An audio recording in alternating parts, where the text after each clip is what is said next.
मेरे साथ तो 3 लड़कियां हैं, लड़का नहीं है। लेकिन मैं तो उनको लड़का की तरह ही पोस पाल के इतनी बड़ी की हूँ। आगे भी जो कि मेरा ख्याल से है जो कि कर लेगी कुछ लड़का की तरह। बेटा बेटी में कोई फ़र्क नहीं है। सर, पढ़ाई के पीरियड में तो तैयारी पीरियड में बहुत सारी परेशानियां आती है। बहुत कोई मजाक भी बना देते हैं, बट सबको झेलना पड़ता है, सब चीज़ को इग्नोर करना पड़ता है, क्योंकि बिना साइड किए हुए कुछ भी हासिल नहीं कर पाते हैं। शुरू शुरू में लोग बहुत मजाक उड़ाएंगे, बहुत सारे धोखा भी मिलेगा, बट उस सब को इग्नोर करना पड़ेगा और आगे के लिए बढ़ना पड़ेगा, क्योंकि हमें धोखा सिखाती है कि आगे कैसे बढ़ना है। क्योंकि उस परेशानी में जूझना हमारी प्रॉब्लम का समस्या का समाधान नहीं हो सकती है, इसलिए उसको आगे बढ़ना होगा। उसके बारे में ना सोच के हमें अपनी तैयारी के बारे में सोचना होगा। ऐसी प्रॉब्लम शायद मेरे साथ नहीं, हर किसी के साथ आती है। अभी हम मौजूद हैं कटिहार जिले के कुर्सेला प्रखंड अंतर्गत जरलाही पंचायत के 1 नंबर वार्ड यानी कि तिनघरिया, नया टोला तिनघरिया में, जहां पे हम अभी ये कार्यक्रम है जो एक वैसे स्टूडेंट हैं जो अपने प्रखंड के नाम के साथ साथ अपने ज़िले का नाम भी रोशन की है। यानी कि ये हैं खुशी कुमारी, जो कि इस बार के यानी कि 2021 के इंटर रिजल्ट में पूरे कटिहार जिले में दूसरा स्थान प्राप्त की है। वहीं अपने पूरे प्रखंड में नंबर 1 पे आई है। तो चलिए हम उनसे कुछ बातचीत करते हैं, उनसे जानते हैं कि उसका जो ये अनुभव है, ये कैसे वो इस मुकाम को हासिल किया, यानी कि इंटर में वो कैसे इतने मार्क्स लाए, उनके बारे में क्या कहना है उनका, उनके जुबान से सुनते हैं। तो हम सबसे पहले परिचय जानना चाहेंगे कि क्या नाम हुआ और कहाँ से बिलोंग कर रही है। मेरा नाम हुआ खुशी कुमारी, मैं तिनघरिया गांव से हूँ और कुर्सेला प्रखंड कटिहार डिस्ट्रिक्ट से, और स्कूल का नाम है संपत राजदेवी कन्या उच्च विद्यालय। हम जानना चाहेंगे खुशी कि आपके पापा का क्या नाम हुआ और वो क्या करते हैं।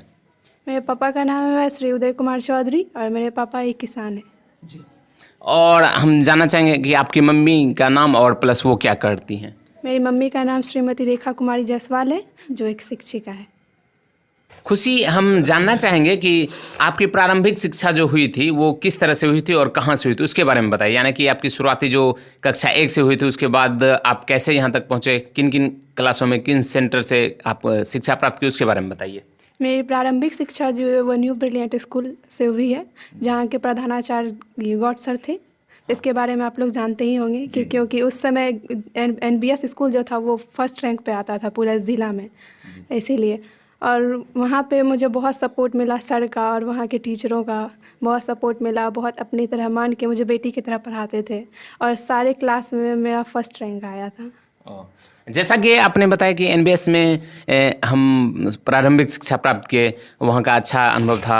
उसके बाद हम जानना चाहेंगे कि NBS में आप कब वहाँ से निकले और उसके बाद जो आप आगे की शिक्षा किए वो कहाँ से किए। जैसे कि NBS में थे तो वो कहाँ, कितने कोर्स के बाद आप वहाँ से निकले, कितने क्लास के बाद, और उसके बाद जो आप किस क्लास में आगे के क्लास में गए तो वो कहाँ से किए। 8th तक न्यू ब्रिलियंट स्कूल में NBS में पढ़े, उसके बाद 9 से लेकर इंटर तक +2 संपत राजदेवी कन्या उच्च विद्यालय में पढ़ाई की। और ये 9 से लेकर इंटर तक जो कोचिंग किए हैं वो मार्गदर्शन शिक्षा संस्थान में ही किए, जिसके डायरेक्टर सिंटू सर हैं और वहाँ शुभांकर सर पढ़ाते हैं।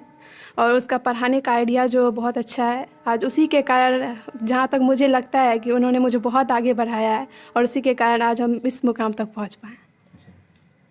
चलिए, और हम जानना चाहेंगे कि पिछली क्लास में, जैसे कि अभी तो इंटर का रिजल्ट आया है, पिछली क्लास में जब मैट्रिक का एग्ज़ाम हुआ था उसमें आपका क्या रिजल्ट आया था, कैसा परफॉर्मेंस था, उसके बारे में कुछ बताइए। मैट्रिक रिजल्ट मेरा 88% आया था, मीन्स 440 मार्क्स आए हुए थे, जो प्रखंड में मेरा 2nd रैंक पे था और स्कूल में भी 2nd रैंक पे था। और ये इंटर का जो इस बार का रिजल्ट है उसके बारे में हम जानना चाहेंगे कि आर्ट, साइंस, कॉमर्स में से कौन से सब्जेक्ट से हैं, प्लस कुछ उनके सब्जेक्ट्स के नाम बताएंगे। जैसे कि आप मान लीजिए कि आर्ट्स से हैं तो उसमें कौन कौन सब्जेक्ट थे आपके, उनके बारे में बताइए। मैं आर्ट्स स्ट्रीम से हूँ, जिसमें मेरा सब्जेक्ट था हिस्ट्री, ज्योग्राफी, इकोनॉमिक्स मेन में था, और हिंदी इंग्लिश, और एक्स्ट्रा में जो था वो पॉलिटिकल साइंस था। खुशी, बहुत बहुत धन्यवाद कि आपने अपने बारे में बताया। हम चाहेंगे कि आप अपने मम्मी पापा के बारे में बताएं कि उनका आपके प्रति इस एजुकेशन को लेकर के कितना सपोर्ट रहा है, वो किस तरह से आपके साथ वैसा सपोर्ट किए हैं इस पढ़ाई के बारे में। पढ़ाई के मामले में तो मेरे मम्मी पापा ने बहुत सपोर्ट किया है, मुझे किसी भी चीज़ का फोर्स नहीं किया कि किस टाइम पढ़ना है, किस टाइम नहीं पढ़ना है। उन्होंने बस कहा कि तुम्हें जिस टाइम मन लगता है उस टाइम पढ़ो, जिस टाइम खेलने का मन हो खेलो। वैसे मेरा खेल में उतना इंटरेस्ट नहीं है, बट बस पढ़ाई ज़्यादा, या तो सिर्फ सॉन्ग सुनना एक्स्ट्रा में, और क्या। और फिर पहले डांसिंग का भी था शौक। ये सब और मतलब आपकी क्या क्या हॉबीज़ हैं उसके बारे में कुछ और बताइए, जैसे कि मेरी हॉबीज़ है जैसे लिसनिंग टू म्यूज़िक, उसके बाद है dancing, self study, reading books. चलिए बहुत बढ़िया।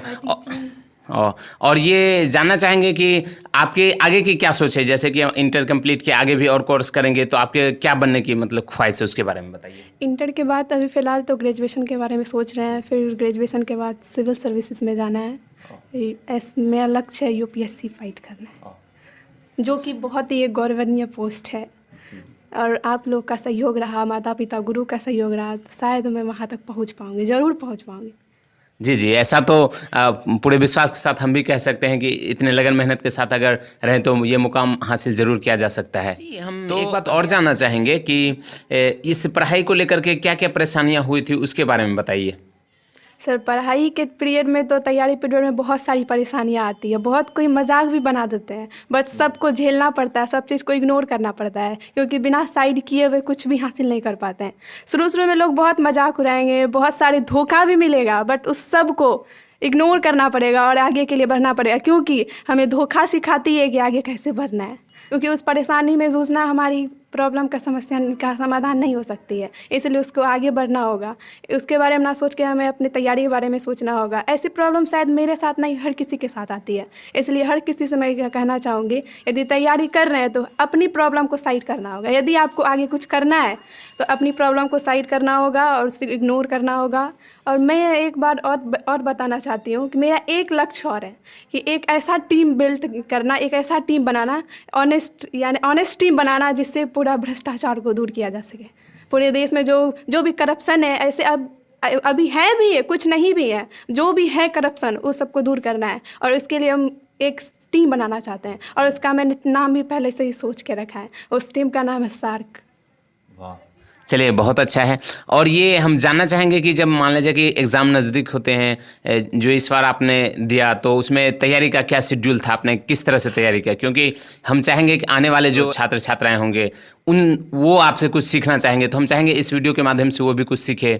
तो आपने कैसे तैयारी किया था जो कि इतना मार्क्स लाए? उन छात्र छात्राओं के लिए कुछ बताएं जो कि आने वाले समय में एग्ज़ाम देंगे, उसके बारे में बताइए कि तैयारी कैसे। सर सबकी सिचुएशन अलग अलग होती है, मेरी भी सिचुएशन कुछ अलग थी, तो मेरा कोई डेली रूटीन नहीं होता था कि मुझे किस टाइम क्या पढ़ना है, नहीं पढ़ना है, कोई सब्जेक्ट का शेड्यूल नहीं था। मुझे जब टाइम मिल जाता था मैं उस टाइम पढ़ लेती थी, जब मन होता था तब पढ़ लेती थी। ज़्यादा पढ़ने का मन होता था ज़्यादा पढ़ लेती थी, नहीं पढ़ने का मन होता तो उस टाइम ज़्यादा फोर्स करके नहीं पढ़ते थे। और ये मेरे मम्मी पापा का भी यही सहयोग रहा है कि मुझे कभी भी फोर्स नहीं करते थे कि पढ़ने बैठो ही, बस वही बोलते थे कि जब पढ़ने का मन हो पढ़ो, जब नहीं पढ़ने का मन हो तो थोड़ा सा एंजॉय कर लो। चलिए बहुत बढ़िया। तो हम चाहेंगे कि आप अपने माध्यम से क्या अपने जैसे कि आपसे जूनियर स्टूडेंट जो आने वाले समय में एग्ज़ाम देंगे उनके लिए क्या कुछ संदेश देना चाहते हैं, ताकि वो अच्छा रैंक हासिल कर सके या कुछ अच्छा रैंक पे आ सके, उसके बारे में?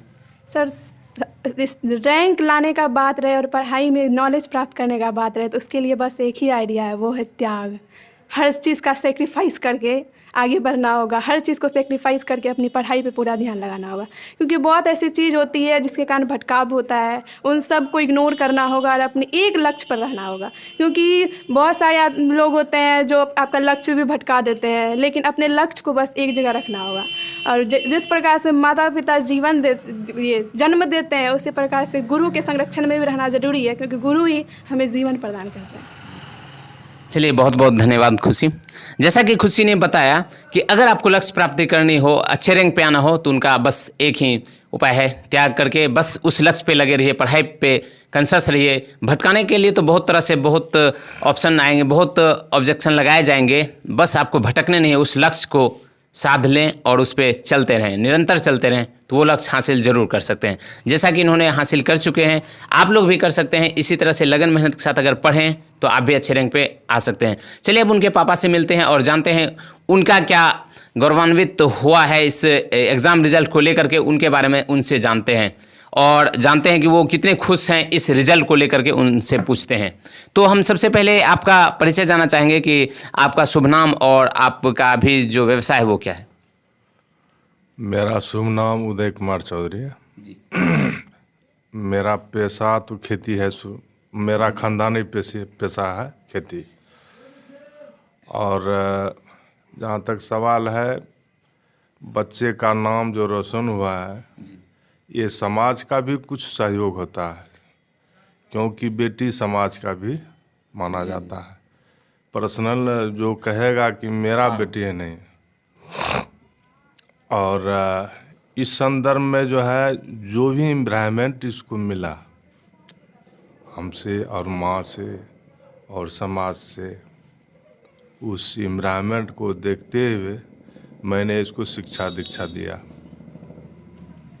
और यहाँ के इस समाज के हर एक बच्ची को मैं उसी तरह से देखता हूँ जैसे मैं अपने बच्चे को देखता हूँ। जिस तरह से उज्जवल भविष्य के लिए जो है या अपना एड़ी चोटी एक करके जो पढ़ाई की, आज उसका नतीजा सबके सामने है। और मैं यही चाहता हूँ कि एक एक समाज में जो भी बेटी है इसी तरह इसके निर्देश से चले। और मैं निर्देश भी देता हूँ कि समाज का नाम, देश का नाम करो, अपने माता पिता का भी नाम होगा। जी।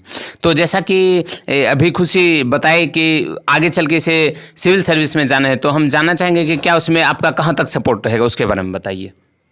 देखिए, सिविल सर्विस ये तो विद्यार्थी जो है उसके मंडली के ऊपर निर्भर है।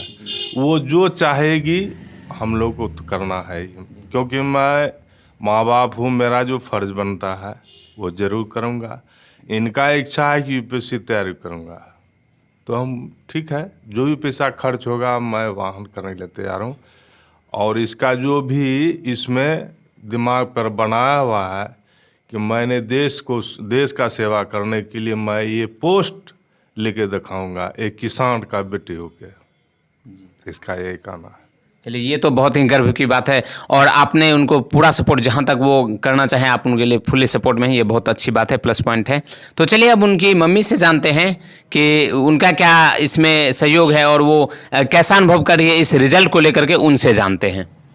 तो आंटी, हम जानना चाहेंगे कि आप कैसा अनुभव कर रहे हैं कि आपकी बेटी पूरे डिस्ट्रिक्ट लेवल पे सेकेंड रैंक पे से आर्ट्स में टॉप की है, उसके बारे में बताइए। मैं तो बहुत ही गर्व महसूस कर रही हूँ कि मेरी बच्ची बेटा नहीं बेटी है, लेकिन तब पर भी इतना तक लाई तो बहुत ही अच्छी गर्व की बात है। मैं तो बहुत खुश हूँ इसके लिए। हम जानना चाहेंगे कि आगे की पढ़ाई में भी पूरा सपोर्ट रहेगा, कैसा सहयोग रहेगा, उसके बारे में बताइए। आगे का पढ़ाई में जो पढ़ना चाहती है तो वो तो ज़रूरी नहीं है, ज़रूरी है। मेरे तरफ से फुल सपोर्ट है। बेटी है तो क्या हुआ, जो कि इसके लिए तो पढ़ाई तो ज़रूरी है नहीं। जहाँ तक पढ़ना चाहती है तब तक मैं पढ़ाऊँगी। जैसा कि उनकी मम्मी का कहना है कि बेटा हो या बेटी, पढ़ाई में वैसा नहीं देखा जाता है, जो भी आगे रैंक तक जाना चाहे, उनका लक्ष्य हो, उनमें पूरा सहयोग रहेगा। जैसा कि उनकी मम्मी बता रही हैं कि खुशी जहां आगे तक जितना वो कोर्स करना चाहे, जिस पोस्ट पे जाना चाहे, उसके लिए पूरा सपोर्ट है उनके घर से और उनके मम्मी पापा की ओर से। मेरे साथ तो 3 लड़कियां हैं, लड़का नहीं है, लेकिन मैं तो उनको लड़का की तरह ही पोस पाल के इतनी बड़ी की हूँ। आगे भी जो कि मेरा ख्याल से है जो कि कर लेगी कुछ लड़का की तरह। बेटा बेटी में कोई फ़र्क नहीं है।